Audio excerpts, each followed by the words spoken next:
Bonjour et bienvenue. Ensemble, nous allons découvrir et comprendre ce que sont les wateringues, leur histoire, leur étendue, leur fonctionnement et les enjeux qu'elles représentent pour nous tous. Mais avant de commencer, savez-vous ce que sont les wateringues? Alors là, c'est une bonne question, je ne sais pas. Ruisseaux, rivières, l'eau d'écoulement, des bas-côtés, je dirais. À Saint-Omer, c'est les canaux avec de l'eau dedans, oui. Des canaux qui longent dans les marais, qui longent le canal. C'est pas les caniveaux ou... Ouais, les caniveaux, je dirais. Le terme des wateringues est un mot d'origine flamande qui signifie cercle d'eau. Water pour eau, ring pour cercle. Si ce terme a fait son apparition il y a près de 1000 ans, c'est parce que son histoire est liée à celle des polders, des terres qui ont été gagnées sur la mer. Les wateringues, c'est un système d'assèchement du territoire de polder qui a été mis en place au XIIe siècle et qui sert à évacuer donc, les eaux continentales de notre polder à la mer, puisqu'on est sur un secteur qui est en dessous du niveau de la mer. Donc pour créer un polder, il y a déjà tout un effet naturel. Dans un premier temps, il y a des dunes qui se forment, qui vont ralentir le courant en arrière du secteur dunaire. Ça va faire remonter le niveau du sol régulièrement et ensuite l'homme entre en action et assèche l'ensemble de ce territoire de polder. Il y a des constructions de digues, des canaux qui vont ceinturer le système de digues et des pompes qui vont permettre de relever l'eau des casiers hydrauliques dans les canaux pour ensuite être évacuée à la mer. Comme tout est artificiel, on a creusé un canal pour évacuer les eaux à la mer. Après, on a creusé des rivières pour favoriser les connexions entre la ville de Saint-Omer et la mer. Et après, on a creusé des fossés pour permettre la mise en culture du marais. Donc tout ça, c'est interconnecté, fossé, maître-fossé, rivière, canal. Wateringue, watergang, canaux, ouverture à la mer. Le territoire des wateringues est un ensemble de voies d'eau connectées qui s'étend sur le triangle Dunkerque, Calais, Saint-Omer et dont la fonction est d'assécher le polder. Plus qu'un territoire, les wateringues sont également l'empreinte de l'action humaine sur la nature. En gagnant des terres sur la mer et en voulant dompter l'évacuation des crues, il a fallu créer des ouvrages spécifiques. Si ces ouvrages ont été réalisés progressivement depuis le XIIe siècle, c'est en 1976 que les conseillers généraux du Nord et du Pas-de-Calais ont créé l'institution interdépartementale des wateringues. Beaucoup de dates jalonnent l'histoire des wateringues, mais certains faits sont plus marquants que d'autres. À l'époque romaine, le territoire des wateringues était un grand marécage et c'est avec l'expansion du christianisme en Flandre qu'apparaissent les premières tentatives d'assèchement. Elles sont d'abord initiées au monastère de Thérouanne sous l'impulsion de saint Omer. Les marais sont asséchés pour favoriser l'agriculture. Il faudra attendre l'avènement de la dynastie des comtes de Flandre pour voir des travaux sérieux de défense contre la mer pensés à l'échelle de toute la plaine maritime. Au XIIe siècle, Philippe d'Alsace, comte de Flandre, organise le dessèchement sur l'ensemble du littoral. Il crée les wateringues et leur donne une administration propre et indépendante grâce à laquelle une politique d'assèchement cohérente sera menée.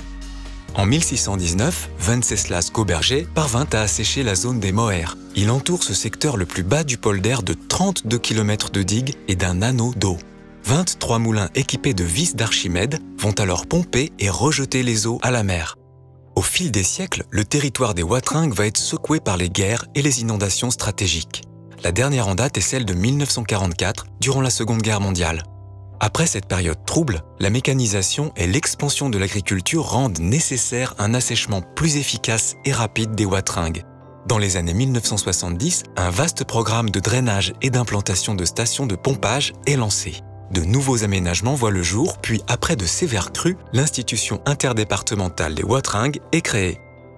L'institution interdépartementale, c'est-à-dire Nord et Pas-de-Calais, a été créée en 1976. Elle a pour but d'essayer d'évacuer autant que possible les crues du polder de Flandre-Maritime qui va de Calais jusqu'à la frontière belge, une partie même de la Belgique, et jusqu'à Saint-Omer. Des éléments du passé sont encore visibles aujourd'hui.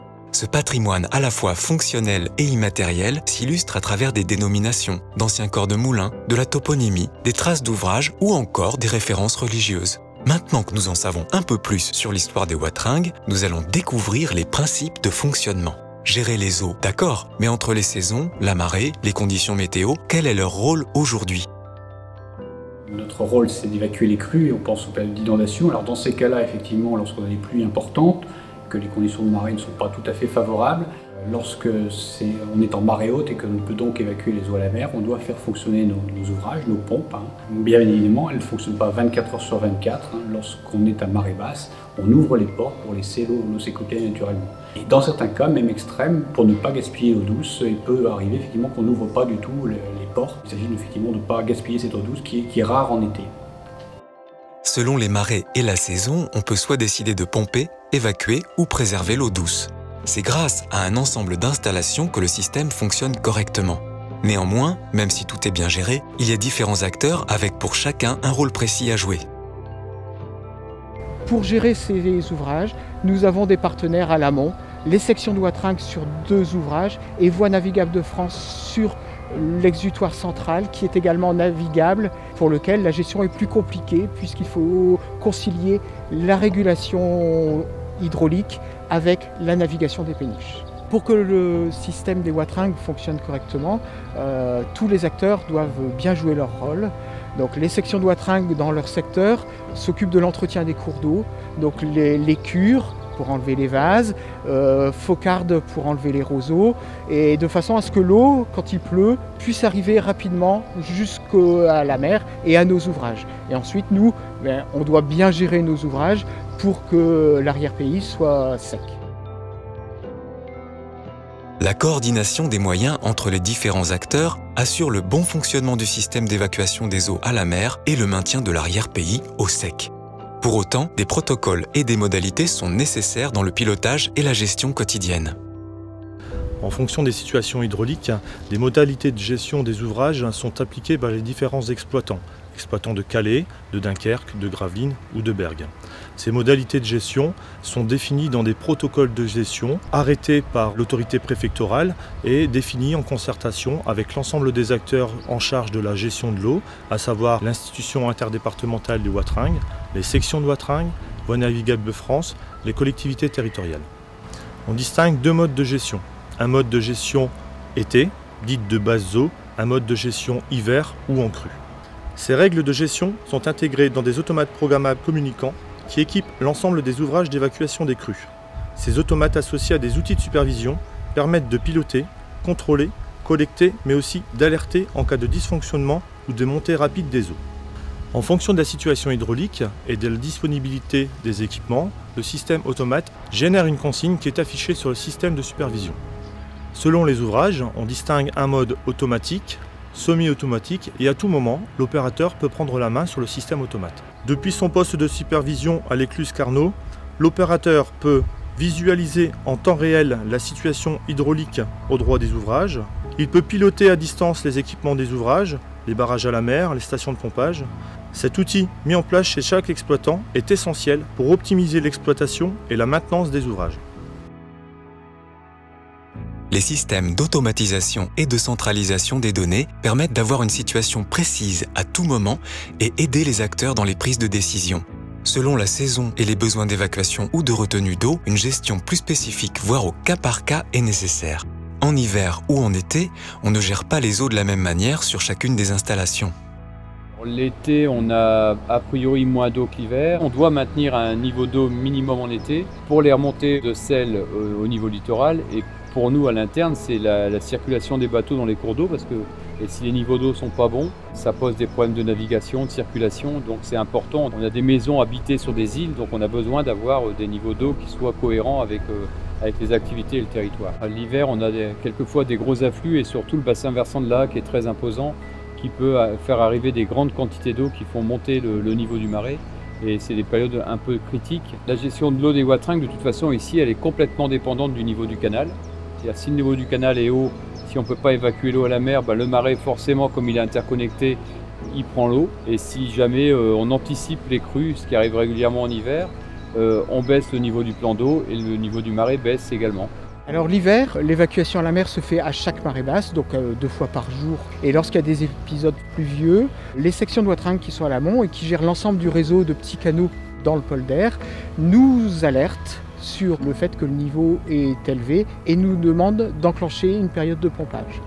Donc à partir de ce moment-là, nous, à chaque marée haute, pendant que l'écoulement naturel n'est pas possible vers la mer, on met en route la station de pompage avec une gradation dans la puissance qu'on met en place en fonction des niveaux à l'amont. Une gestion différenciée suivant les saisons et la marée. Un entretien et un contrôle régulier des équipements. Autant de facteurs qui jouent un rôle sur le bon fonctionnement des waterings. On a l'habitude de dire qu'on distingue 3 facteurs, 2 naturels, à savoir notamment la pluie, c'est bien évidemment le facteur auquel on pense en premier, puisque c'est ça qui génère les crues, principalement en hiver. Ensuite, on a un facteur qui est vraiment spécifique à notre polder, qui est donc la marée, puisque la marée est fondamentale pour les écoulements à la mer, et certaines marées sont favorables, d'autres le sont beaucoup moins. Et le troisième facteur, c'est le bon fonctionnement de nos ouvrages, que ce soit donc au niveau des canaux ou des watergangs qu'il faut entretenir régulièrement, mais aussi de nos stations de pompage, pour lesquelles il faut avoir des programmes de maintenance très réguliers et puis faire des opérations de renouvellement et de rénovation assez régulièrement. Nous pouvons penser que nos actions n'impactent pas le fonctionnement des waterings. Pourtant, nous avons tous un rôle à jouer et une responsabilité commune vis-à-vis de l'environnement. Les cours d'eau, ce ne sont pas des poubelles, il ne s'agit pas de jeter ces déchets dans ces canaux. Certes, là, avec l'écoulement, les déchets partent. Ces déchets ont surtout pour conséquence de perturber le bon fonctionnement de nos ouvrages. Bien sûr, ils polluent ces milieux qui sont fragiles et à la fin, il ne faut pas oublier que tous ces déchets risquent d'arriver en mer. Bien agir, c'est aussi être vigilant face à l'imperméabilisation des sols due à la sururbanisation. La sururbanisation et l'imperméabilisation des sols a une conséquence sur les inondations. C'est pour ça que désormais, les projets d'aménagement sont réfléchis en créant aussi des espaces, notamment par exemple de parking qui sont semi-perméables ou des créations de noues également. Il faut tolérer que des zones restent et doivent rester inondables. C'est aussi sur ce principe qu'ont été réalisés des bassins d'expansion de crues, lieux propices à une expression de la biodiversité sur le territoire. Alors on se trouve sur le site ornithologique et d'expansion de crues du Birendik. C'est un site qui a été aménagé par le département du Nord en 2012. La configuration optimale pour créer ce genre de zone, c'est déjà de pouvoir identifier les zones où il y a une altimétrie basse, c'est-à-dire les zones en fait, qui vont pouvoir être inondées plus facilement au départ, et aussi d'identifier en fait, les zones en contact avec les waterings. Donc on a imaginé en fait, pouvoir utiliser ces terrains d'une autre façon et pour pouvoir répondre à 2 objectifs. D'une part, le tamponnement des eaux et des inondations et profiter de ces aménagements pour en faire aussi une zone d'expression de la biodiversité. Réapprendre à vivre avec le milieu aquatique qui nous entoure tout en y préservant la biodiversité. Les objectifs environnementaux sont multiples. C'est une des vocations de l'agence de l'eau Artois-Picardie. C'est un outil de solidarité financière au service de la politique de l'eau et il est là pour inciter, aider, accompagner tous les acteurs du territoire qui vont reconquérir la qualité de l'eau, lutter contre les inondations, réapprendre à vivre avec ce milieu aquatique qui nous entoure et qui est très important dans nos vies. Un des enjeux majeurs aujourd'hui, c'est d'apprendre à revivre avec la nature. Et donc ça veut dire concrètement réapprendre à accepter des inondations partielles à certains endroits de façon maîtrisée, apprendre à refavoriser la biodiversité et puis bien sûr pas oublier de protéger les hommes, les femmes et les constructions. À titre d'exemple, on a aidé l'institution des waterings à travailler sur le passage des civelles et des anguilles de la mer à l'intérieur des watergangs. En travaillant sur des passes à poissons, des ouvrages qui vont permettre à la fois de continuer à évacuer l'eau à la mer, tout en laissant passer les poissons et les civelles et les anguilles dans un sens ou dans l'autre en fonction de la période migratoire. Mieux agir aujourd'hui pour mieux gérer demain, telle est la vocation du projet Floodcom, un partenariat ambitieux à l'échelle européenne. Donc, le projet Floodcom, c'est un projet Interreg et qui est financé par l'Europe. Il regroupe 4 partenaires européens. Donc, il y a un partenaire néerlandais, un partenaire anglais, un partenaire flamand et un partenaire français. Du côté de la France, le partenaire, c'est l'institution interdépartementale des waterings, qui s'est donc associée avec l'agence d'urbanisme pour travailler sur le volet communication. Le projet Floodcom, c'est un projet qui vise à échanger des solutions pratiques pour aménager les zones à risque et pour continuer à y vivre et à s'y développer. L'institution a ensuite demandé à l'agence d'urbanisme de travailler sur le volet communication. C'est surtout un travail sur la culture du polder. comment donc, les habitants se réapproprient l'histoire de leur territoire. Et dans ce cadre-là, il y a différentes actions qui ont été mises en place. Une première action qui est de travailler avec les scolaires. On travaille dans un premier temps avec les enseignants qui, eux, déroulent leurs projets scolaires. Et donc on vient en appui à travers des visites sur le terrain, comme le site des 4 écluses, également une visite sur le territoire des Moires, qui est le territoire le plus bas par rapport au territoire des Watringues. Et puis donc, dans le cadre du projet Floodcamp, on a d'autres supports pédagogiques qui ont été réalisés et qui, eux, viennent aussi compléter finalement la sensibilisation auprès des scolaires. C'est un jeu qui s'appelle le jeu des Watringues. Donc le but, on est une goutte d'eau qui part des sources de la Bourte et le but c'est d'aboutir, d'arriver le plus rapidement à la mer. Donc il y a un parcours qui est semé d'embûches et donc c'est un jeu qui prend en gros ses sources dans la réalité du territoire. C'est vraiment pour que le grand public s'approprie le fonctionnement du territoire d'une façon extrêmement ludique. Comme autre action, on a une maquette qui a été réalisée dans le cadre du projet Floodcamp. C'est une maquette dynamique dans laquelle il y a de l'eau et qui montre un petit peu le fonctionnement du territoire. On a donc le niveau de la mer qui monte, qui descend, des portes qui s'ouvrent, qui se ferment. On a tout le système donc, qui est vraiment modélisé et qui permet vraiment d'appréhender le fonctionnement du territoire de Watringues. Les premiers retours qu'on a en fait de la part des élèves, c'est tout d'abord une découverte, une surprise des particularités de notre territoire, donc du fait qu'il soit un polder. Tous les termes techniques qui appartiennent au projet, comme le terme de watergan, de watringue, qu'ils connaissent peu, voire pas du tout, alors qu'ils ont conscience qu'il peut y avoir des inondations puisqu'ils habitent le territoire. Mais ça a surtout mis en avant 2 aspects. Le premier, c'est que les élèves ont bien compris le rôle que joue la marée dans l'évacuation des eaux jusqu'à la mer. Et puis également une dimension plus environnementale avec l'importance de ne pas jeter les déchets dans les différents canaux. Donc ces 2 aspects qu'on a pu avoir comme retour montrent la compréhension du sujet et l'appropriation par les élèves et le milieu aussi enseignant. Se réapproprier la culture du polder de manière ludique et pédagogique, c'est une façon de comprendre les enjeux et le fonctionnement des Watringues. C'est grâce à cette prise de conscience que nous serons capables d'évoluer et de nous adapter aux changements climatiques de demain. Je pense que pour l'instant, aujourd'hui, nous pouvons dire que le bilan est parfait. Nous n'avons eu aucune crise majeure. Nous avons pu évacuer parfaitement toutes les inondations, toutes les crues du secteur jusqu'à aujourd'hui. Nous évacuons 130 m3/s. Nos installations fonctionnent, elles sont en bon état. La maintenance est assurée. Donc tout ça se passe très bien. Aujourd'hui, la situation est maîtrisée. Sauf que les changements climatiques arrivant, la mer est derrière nous et petit à petit est en train de monter de niveau.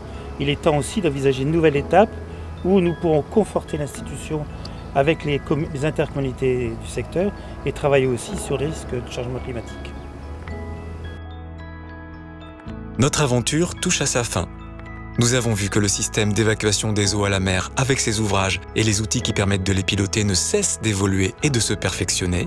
Néanmoins, des interrogations légitimes se font jour en raison des évolutions climatiques annoncées et nous devons, comme nos voisins britanniques, néerlandais et flamands, réapprendre à vivre avec l'eau. Comprendre et développer la culture du polder, c'est prendre conscience du risque et donc savoir se préparer aux situations de crise. Nous sommes tous concernés, aujourd'hui et demain. C'est grâce à l'innovation, l'intelligence, l'imagination que nous pourrons consolider l'œuvre de nos prédécesseurs, construire un territoire adapté aux risques et assurer l'avenir du territoire des Watringues. Maintenant que vous êtes incollables sur les Watringues, parlez-en autour de vous. À bientôt!